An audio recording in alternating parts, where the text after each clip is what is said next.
আসসালামু আলাইকুম। আজ আমি আপনাদের সাধারণ সালোয়ারের কাটিং এবং সেলাই করে দেখাবো। আমি প্রত্যেকটা জিনিস আপনাদের স্টেপ বাই স্টেপ বলে দেওয়ার এবং বুঝিয়ে দেওয়ার চেষ্টা করেছি। আশা করি ভিডিওটা মনোযোগ দিয়ে দেখার পর আপনাদের সালোয়ারের কাটিং এবং সেলাই আর কোনোদিন কোনো প্রবলেম থাকবে না। তো সালোয়ারের যে কাপড়টা আছে কাপড়টাকে 4 ফোল্ড করে ভাঁজ করে নিয়েছি। তো এই সাইডে খোলা কাপড় এবং আমার সাইডে আমি বন্ধ কাপড়টা রেখেছি। এবার একটা সালোয়ারের মাপ নেবেন। তো সালোয়ারের প্রথমে লম্বার মাপটা নিতে হবে। এটা দেখতে পাচ্ছেন 37 আছে। তো এখানে দেখতে পাচ্ছেন উপর থেকে বেল্টটা আমাদের 6 ইঞ্চি।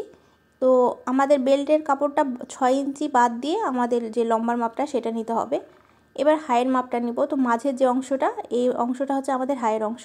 তো হাইটা আমাদের 12 ইঞ্চি আছে। এবার উপর থেকে আমরা একটা সোজা করে দাগ দিয়ে নিব, কারণ উপরে আমাদের এবড়ো থেবড়ো কাপড় থাকে।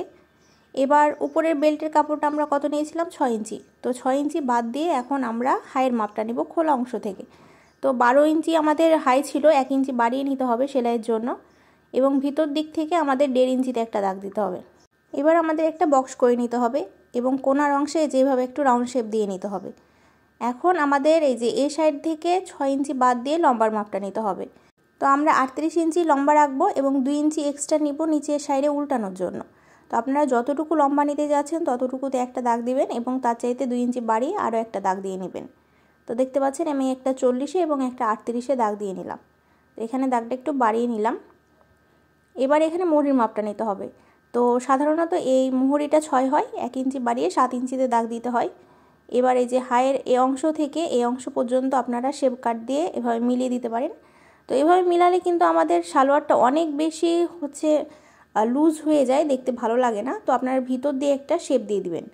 যে ভিতর দিয়ে আমি একটু শেপ দিয়ে দিলাম যাতে এটা একটু ফিটিং আসে এবং দেখতে ভালো লাগে। তো এইভাবে করে ভিতর দিয়ে আপনারা একটু দাগ দিয়ে নেবেন। এখন আমরা কাপড়টাকে কাটিং করে নিচ্ছি। প্রিয় ভিউয়ার্স, আপনি যদি আমার চ্যানেলে নতুন দর্শক হয়ে থাকেন এবং আমার চ্যানেলে রেগুলার আপডেট ভিডিও পেতে চান, অবশ্যই আমার চ্যানেলটা সাবস্ক্রাইব করে পাশে আসা বেল আইকনটা অন করে দিবেন পরবর্তী সকল ভিডিও নোটিফিকেশান সবার আগে পাওয়ার জন্য। এবং যারা অলরেডি আমার চ্যানেলটা সাবস্ক্রাইব করে রেখেছেন তাদের অসংখ্য ধন্যবাদ। তো দেখতে পাচ্ছেন আমি দাগ অনুযায়ী কাপড়টাকে কাটিং করে নিলাম। আমাদের নিচের যে অংশটা সেটা কাটিং করা কমপ্লিট হয়ে গেছে। এবার আমাদের বেল্টের অংশটা কাটিং করতে হবে। তো আমাদের যে এক্সট্রা কাপড়টা সাইড থেকে বাঁচবে সেটা থেকেই আমাদের বেল্টের অংশটা কাটিং করা হয়ে যাবে। তো বেল্টের যে চওড়াটা সেটা আপনারা কিভাবে নেবেন আমি আপনাদের একটু দেখিয়ে দিই। তো একটা সালোয়ার নেবেন। সালোয়ার নেওয়ার পরে আপনারা এই যে বেল্টের যে জয়েন্টটা আছে এ জয়েন্ট থেকে এ জয়েন্ট পর্যন্ত আপনারা যেভাবে করে মাপটা নিয়ে নেবেন। তো দেখতে পাচ্ছেন আমাদের 24 ইঞ্চি আছে, 1 ইঞ্চি বাড়িয়ে 25 ইঞ্চি নিব, অর্থাৎ হাফে 25 ইঞ্চি, টোটালে আমাদের 50 ইঞ্চি একটা চওড়া কাপড় লাগবে। তো এই যে দেখুন আমি কাপড়টাকে মেনে নিলাম। এখন এই কাপড়টা কিন্তু 2 ফোল্ডে ভাঁজ আছে, তাহলে 50-এর অর্ধেক আমাদের কত হয়? 25 ইঞ্চি। তো 25 ইঞ্চিতে আমরা যেভাবে করে দাগ দিয়ে নিলাম। এবার লম্বার মাপটা নেব। তো আমাদের বেল্টের যে লম্বাটা সেটা হচ্ছে 6 ইঞ্চি।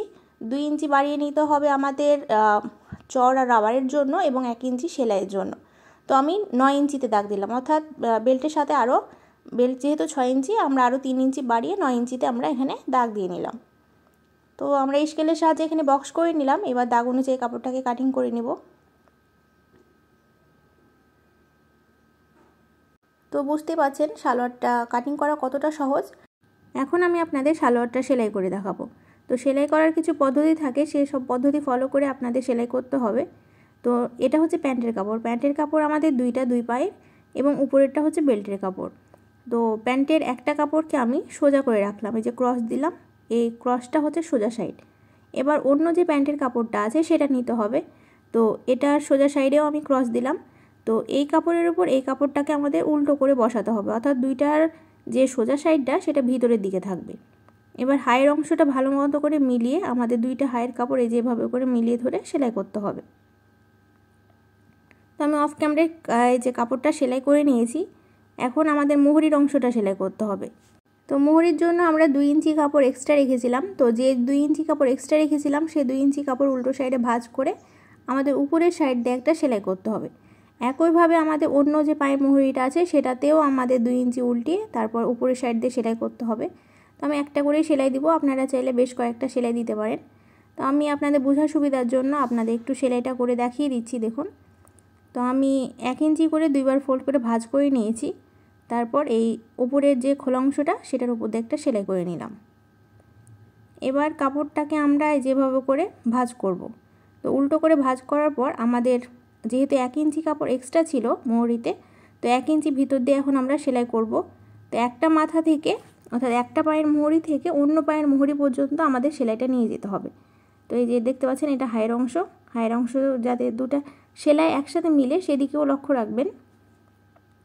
এই সাইডের পায়ের মোহরিটাও কিন্তু উল্টে নিয়েছিলাম। এবার আমরা বেল্টের কাপড় সেলাই করব। তো বেল্টের কাপড়টাকে আমরা উল্টো করে ভাঁজ করব। উল্টো করে ভাঁজ করার পর খোলা যে অংশটা আছে সেই খোলা অংশের উপর দিয়ে একটা সেলাই করে দেব, তাহলে আমাদের পুরো কাপড়টা রাউন্ড হয়ে যাবে।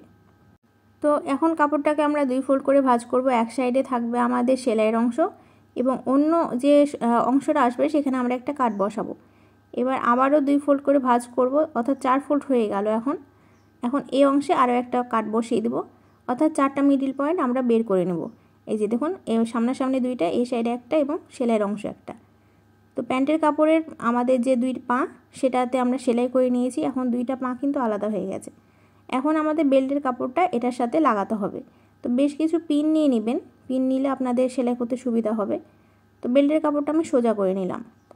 সোজা করে নেওয়ার পর এই যে এখানে দেখুন আমাদের এই যে প্যান্টের সাইডে কিন্তু একটা মিডল পয়েন্ট আছে, সেই মিডল পয়েন্টের সাথে এখানে যে একটা কাট আছে আমাদের বেল্টের, সেই কাটের সাথে মিলালাম। মাঝের অংশেও কিন্তু একটা কাট আছে, সেটার সাথে এটা মাঝের অংশটা মিলালাম। এবার সাইডের অংশের সাথে আর একটা কাট আমরা মিলিয়ে এখানে পিন দিয়ে আটকে দিচ্ছি এবং এ সাইডেও যে কাটটা আছে সেটার সাথে এ মিডল পয়েন্টটা মিলিয়ে এখানে একটা পিন দিয়ে আটকে দিলাম। অর্থাৎ আমাদের প্যান্টের কাপড়ের 4টা মিডল পয়েন্টের সাথে বেল্টের 4টা মিডল পয়েন্ট আমরা মিলিয়ে পিন দিয়ে আটকে নিয়েছি। তো প্যান্টের কাপড়ে দেখবেন বেশ কিছু কাপড় এক্সট্রা আছে, তো এই এক্সট্রা কাপড়টাই কিন্তু আমাদের কুচি হয়ে প্যান্টের কাপড়ের সাথে বসবে। তো এভাবে করে আমরা কুচিটা দিব, আমি আপনাদের কুচিটাও দেখিয়ে দিচ্ছি। তো আমরা সেলাইটা শুরু করব সাইড থেকে। তো মাঝের অংশে আমাদের হাই আছে, সাইডের যে অংশটা আছে সেটা থেকে আমরা সেলাইটা শুরু করছি। তো প্রথমে কিছুটা কাপড় আমরা শুধুমাত্র সোজা সেলাই দেব এবং কিছুটা সেলাই দেওয়ার পরে তারপর আমরা কুচি দেওয়া শুরু করব। এখন যতটুকু কাপড় এক্সট্রা আছে ততটুকু কাপড়ে আমাদের জয়টা কুচি হবে, তো এটা কুচি আমরা যেভাবে করে দিয়ে দেব কিছু দূর পর পর। তো এখানে আমার মোটামুটি 4টা মতো কুচি হবে। তো দেখুন এই যে এই মিডল পয়েন্টটার সাথে কিন্তু এই মিডল পয়েন্টে যোগ হবে। এখন এক্সট্রা কাপড়টুকু যতটুকু কুচি হয় ততটুকু দিয়ে আমরা বসিয়ে নিব। এবার এই সাইডের যে কাপড়টা আছে সেটাকেও আমরা কুচি দিয়ে বসাবো। তো এই কুচিটা কিন্তু আমাদের অপোজিট সাইডে হবে, অর্থাৎ 2টা কুচি মুখোমুখি হবে, 2টাই কিন্তু আমাদের মাঝের অংশে অর্থাৎ হাইয়ের অংশের দিকে হবে। তো যতটুকু কাপড় ছিল ততটুকুতে আমরা কুচি দিয়ে নিয়েছি। এখন এই সাইডটা আবারও সেলাই করব একইভাবে। তো এটা হচ্ছে মাঝের পয়েন্ট, এখন আমরা এই সাইডটাও সেমভাবে সেলাই করে কুচি করে অ্যাডজাস্ট করে নেব। সাধারণ সালোয়ারের কাটিং এবং সেলাই খুবই সোজা, তবে আপনাদের বেশ কিছু নিয়ম জানা লাগবে। আপনারা যদি একবার বুঝতে পেরে যান তাহলে আপনাদের কাছে এটা চাইতে সোজা আর কিছু মনে হবে না। তো আমি আপনাদের প্রত্যেকটা জিনিস বুঝিয়ে দেওয়ার চেষ্টা করেছি। আপনারা যদি বুঝতে না পারেন তো অবশ্যই আরও একবার ভিডিওটা দেখবেন, তাহলে দেখবেন যে আপনাদের যে সব কনফিউশন ছিল সেগুলো দূর হয়ে যাবে। তো দেখতে পাচ্ছেন আমরা পুরোটা ঘুরিয়ে সেলাই করে নিয়েছি। এখন কোমরে আমরা রাবার লাগাবো। তো 27 ইঞ্চি লম্বা একটা আমরা বেল্ট নিয়ে নিয়েছি। আপনাদের কোমর যতটুকু হবে তার চাইতে 6 ইঞ্চি কম করে আপনারা এই যে রাবারটা সেটা নেবেন। তো 2টা রাবারের মাথা আমরা একসাথে এই যে একটার উপর একটা রেখে তারপর এখানে লক করে নিব। তো পিছনের হ্যান্ডেলটা একটু চেড়ে ধরে তারপরে যেভাবে করে কয়েকবার ঘুরিয়ে সেলাই করে নেব, তাহলে কিন্তু এটা লক হয়ে যাবে। এখন আমাদের বেল্টের কাপড়টা আমাদের প্যান্টের কাপড়ের উল্টো সাইডে বসাতে হবে। তো উপরে যদি আপনাদের আঞ্জি কাপড় না থাকে তাহলে আপনারা প্রথমে একবার উল্টিয়ে সেলাই করে নেবেন। তো আমাদের উপরে যেহেতু এই যে জোড় কাপড় আছে অর্থাৎ এখান থেকে সুতা ছিঁড়ে আসবে না, তো সেজন্য আমি এটা আর উল্টালাম না। তো কাপড়ের ভিতর আমাদের এটা ভরতে হবে এবং কিছুটা কাপড় এক্সট্রা রাখতে হবে আপনাদের রাবারের চাইতে। তো আমরা এখন পুরোটা ঘুরিয়ে সেলাই করব, রাবারটা ভিতরে চলে যাবে। আমাদের রাবারের উপর দিয়ে কিন্তু কোনো সেলাই হবে না, আমাদের শুধু কাপড়ের উপর দিয়ে সেলাই হবে। তো দেখুন আমি পুরোটা ঘুরিয়ে সেলাই করে নিলাম, রাবারটা আমাদের কাপড়ের ভিতরে চলে গেল।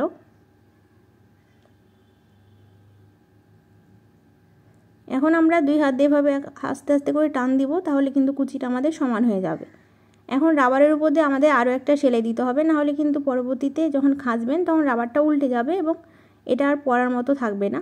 তো সেজন্য আপনাদের এটার উপর দিয়ে একদম মাঝখান দিয়ে একটা সেলাই দিতে হবে। তো দেখুন আমি 2 হাত দিয়ে কাপড়টাকে টানলাম, যতটুকু টানা সম্ভব ততটুকু টেনে তারপর মাঝের অংশ দিয়ে একটা সেলাই করে নিলাম। তো রাবার লাগা হয়ে গেলে আপনারা 2 হাত দিয়ে এভাবে টান দিবেন, যদি বড় হয় তার মানে রাবারটা পারফেক্ট আছে। তো আমাদের সালোয়ারটা কমপ্লিট হয়ে গেছে, আশা করি আপনাদের বুঝতে কোনো অসুবিধা হয়নি। ভিডিওটি ভালো লাগলে ভিডিওতে লাইক দিয়ে দিবেন, নতুন নতুন ভিডিও পাওয়ার জন্য আমার চ্যানেলের সাথে থাকবেন। আসসালামু আলাইকুম।